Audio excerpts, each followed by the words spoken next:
अपने माता पिता को बहुत प्यार करते हैं और संसार से सबसे ऊपर समझते हैं, परंतु मैं अपनी पत्नी से भी बहुत प्यार करता हूं, परंतु पत्नी और माता पिता में अच्छी सुलह नहीं है महाराज जी। इस स्थिति में मैं कैसे दोनों को हाँ, दोनों का प्राथमिकता माता पिता की रखनी है, क्योंकि अर्धांगिनी अपना ही अंग है और हमें प्रकट करने वाले माता पिता हैं। तो अर्धांगिनी को इतना कि आप हमारे माता पिता की सेवा ना करें, मानते हैं, लेकिन आप हमें नहीं रोक सकते।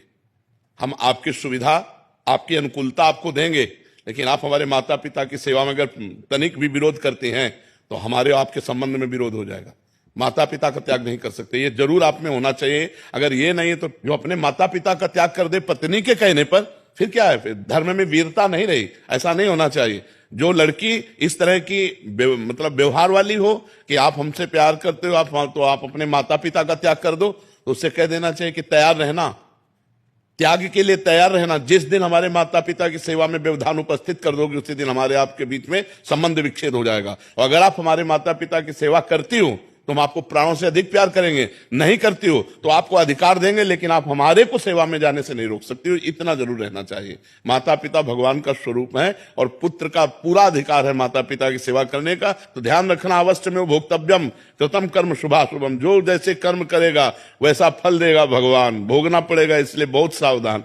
तो कभी चूक मत कर देना, पत्नी के चक्कर में आकर अपने बूढ़े माता पिता को मारना पीटना या घर से निकाल देना, ऐसे कोई आचरण मत करना। पत्नी से को तुम करो या ना करो, हम तुम पर दबाव नहीं डालते, लेकिन आप हम पर दबाव नहीं डाल सकते कि माता पिता की सेवा से हम वंचित हो। माता पिता महाराज जी थोड़े से अलग व्यवहार के हों, वो बहुत गलत व्यवहार करें। हाँ, तो उनको चाहिए, माता पिता को चाहिए कि बुढ़ापा आ रहा है, ज्यादा अगर उद्दंडता करेंगे तो दुर्गति को प्राप्त हो जाएंगे। बहू बेटा को अपना बेटा और अपनी बेटी के समान चाहिए। थोड़ा प्यार का व्यवहार करें जिससे कम से कम उनको चाय और नाश्ता मिल जाए।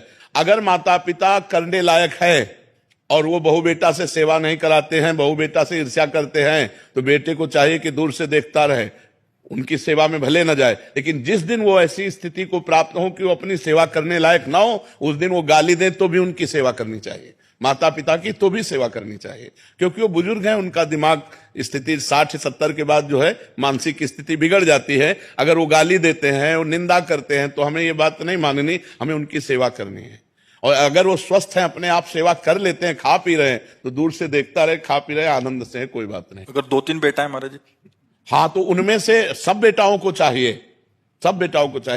कि अपने माता पिता की सेवा के लिए अगर हिस्सेदारी ले लें, तीनों क्रम बाई क्रम सेवा करें। अगर तीनों में से ना करे तो एक तो तैयार हो जाए। यार, बूढ़े माता पिता खवाने से क्या कमी होती है, दाता तो भगवान है, खूब अच्छे से देते हैं। जो माता पिता की सेवा करता है उस पर भगवान प्रसन्न हो जाते हैं, क्योंकि भगवान धर्म से प्रसन्न होते हैं। देखो, पुंडरीक जी अपने माता पिता की सेवा करते थे तो विट्ठल भगवान स्वयं दर्शन देने के लिए महाराष्ट्र में आए थे कि नहीं आए थे। तो माता पिता की सेवा करने वाले को भगवत प्राप्ति निश्चित।